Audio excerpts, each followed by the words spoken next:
exposed to 40 blasts within 100 meters. Is it actually like a grenade or what?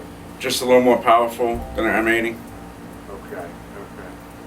I mean, it's through gravel wherever it was placed. It would throw rocks and sticks and stuff.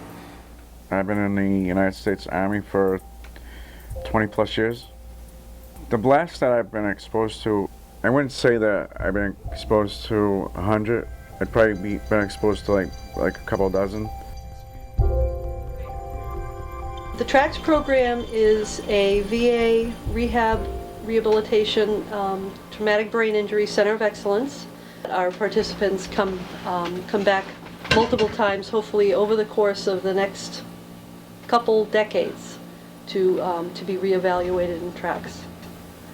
That will enable us to not only look at a cross-section of how people are doing at any one particular time, but the important point is that we will be able to track them over time and see how their symptoms change and how they're aging with the problems from deployment.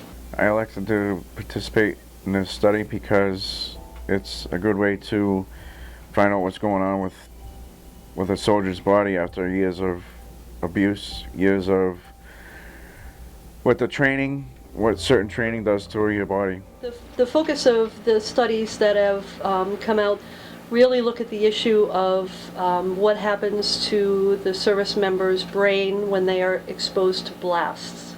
We used a type of advanced MRI imaging called functional connectivity to look at the differences in their brains. And what we found were that people who had been exposed to blasts this close looked different than those who had not. And this was regardless of whether or not they had had a concussion at the time of the exposure, so whether or not they felt fuzzy or had gotten knocked out because of this blast. These were independent of symptoms of post-traumatic stress disorder or PTSD or depression, and they were long-lasting. We observed these months to years after their deployment.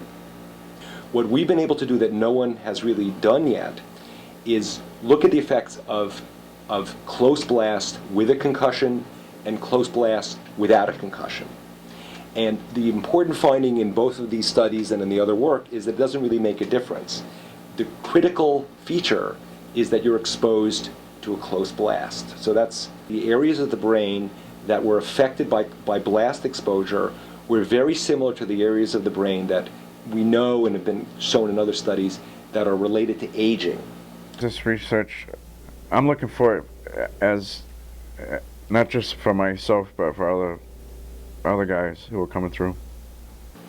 So the implications of this, I think, could be very significant because, we know that about 15 or 20% of service members have sustained a traumatic brain injury based on confirmation at the VA.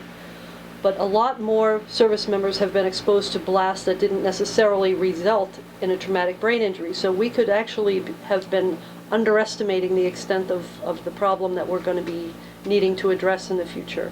Even if we didn't have a lot of advances in new treatments, we have plenty of existing treatments. If we target them correctly and we really allow the person somebody to come to the VA and really get all these things managed at the same time, we think there's a lot better chance that in the long run they're going to do better. If I wasn't injured, if I didn't have the limitations that I have now, I would definitely be on a plane going back over.